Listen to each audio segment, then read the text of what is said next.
There is a huge, nuclear doomsday bunker under Finland, which can accommodate 900,000 people for months at a time, in case of a possible nuclear war. As one of the happiest countries in the world, why build a bunker for good reason? Who is Finland afraid of? Will this underground fortress be able to withstand nuclear weapons? The bunker is not built now. Back in 1932, in order to solve the problem of urban pollution, Finland tried to build an underground sewage treatment plant for the first time in the world, and achieved some success.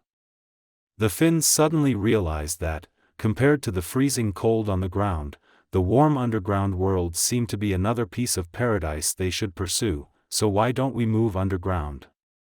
So the Finns built an underground shopping mall in 1967, an underground swimming pool in 1993 and an underground hockey rink in 1999. The Finns didn't find anything odd about it, and even grew to love the underground life. In addition to civilian facilities, more important are military defenses. Finland is long and narrow from north to south, with more than 1,300 kilometers of its national border with Russia to the east.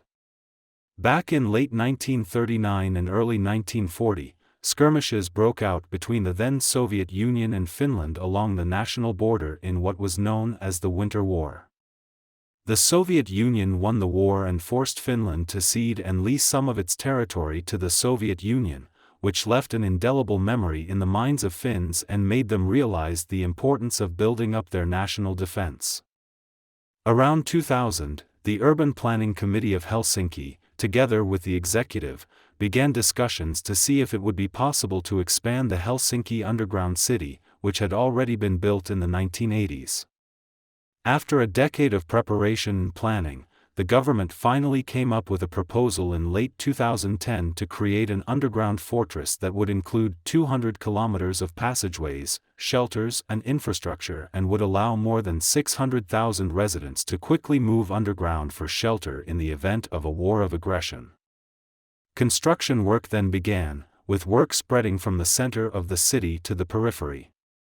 It is reported that the Finnish government has already dug out more than 9 million cubic meters of cornerstone, which means that there is 1 square meter of underground space for every 100 square meters of land in the Finnish capital, and it is still expanding. So can this bunker really carry a nuclear strike? It is important to know that a nuclear explosion will produce powerful shock waves and super high temperature heat waves, especially a hydrogen bomb explosion. All buildings within 3 kilometers of the explosion center will be leveled, and people within 8 kilometers will be burned to at least third-degree burns. So Hiroshima and Nagasaki, 2 cities that have suffered atomic bomb attacks, were instantly turned into ruins. But this is the power of nuclear bombs on the ground. What would happen if they were underground? In fact, as long as the underground 50 meters to block most of the nuclear explosion generated by high pressure and shock waves, not to mention the Finnish ground treasure is built specifically to withstand nuclear explosions. When you walk into the ground insurance, you can say that it is like going to an underground casino. The city of Helsinki has more than 500 underground buildings, including shopping centers, gyms, swimming pools, the world's largest underground bus terminal, an ice rink and even a new soccer stadium to be built in 2020. The underground shopping center, which connects Helsinki's central train station to the center of the city, is the most important hub and commercial center in the entire underground city, and it offers the goods that people need to live underground on a daily basis. The underground electricity and heat supply is provided by the world's largest heat pump factory, Katliwala, which has a volume of 53,500 square meters and an area of 7,000 square meters, and can produce 90 megawatts of heat energy, enough to supply the entire underground city.